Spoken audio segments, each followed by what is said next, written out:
బాలికల విద్యను ప్రోత్సహించేందుకు ఏర్పాటైన కస్తూర్బా గాంధీ విద్యాలయాల్లో కేజీబీవీల్లో పనిచేస్తున్న ప్రత్యేక అధికారులు తమ సమస్యలను పట్టించుకోవాలని రాష్ట్ర ప్రభుత్వానికి విజ్ఞప్తి చేస్తున్నారు.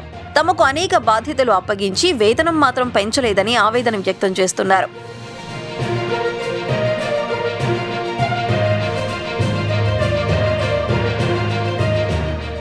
కొన్నేళ్లుగా తమ సమస్యల పరిష్కారం కోసం ప్రభుత్వ పెద్దల చుట్టూ తిరుగుతున్నా న్యాయం జరగలేదని అంటున్నారు.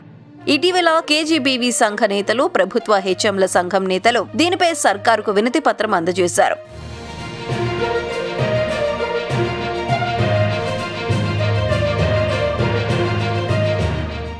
ప్రభుత్వ బడుల ఉపాధ్యాయుల కన్నా ఎక్కువ విధులు నిర్వర్తిస్తున్నా వారితో సమాన గౌరవం లభించడం లేదని అందరూ వాపోయారు.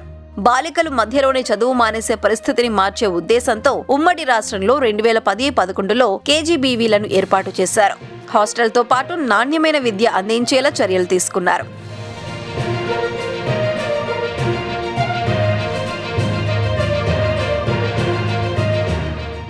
రాష్ట్రంలో 450 కేజీబీవీలు ఉన్నాయి. తొలుత 6-7 తరగతులే ప్రారంభించి తర్వాత 10th వరకు, 2018-19లో ఇంటర్మీడియట్ వరకు అప్గ్రేడ్ చేశారు. ప్రతి కేజీబీవీకి ఒక స్పెషల్ ఆఫీసర్ సహా 3 కాంట్రాక్టు పద్ధతిలో నియమించారు. వారికి చాలా ఏళ్లుగా నెలకు 32,500 రూపాయల వేతనమే అందుతోంది.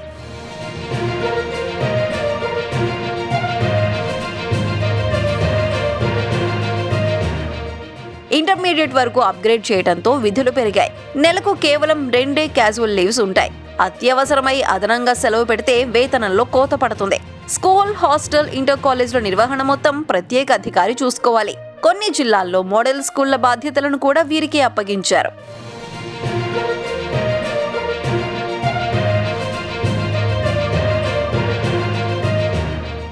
కొత్తగా నిర్మిస్తున్న కేజీబీవీల్లో స్కూల్లో ఒక చోట, హాస్టల్ మరొక చోట ఉంటున్నాయి.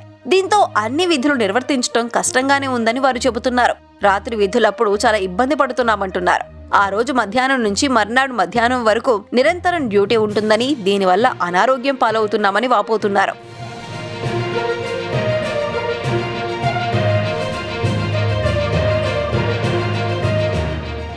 2017లో జాబ్ చార్ట్ ఇచ్చినా అందులో మార్గదర్శకాలు ఇవ్వలేదని, దీనితో అధికారులు ఇష్టానుసారం బాధ్యతలు అప్పగిస్తున్నారని చెప్తున్నారు.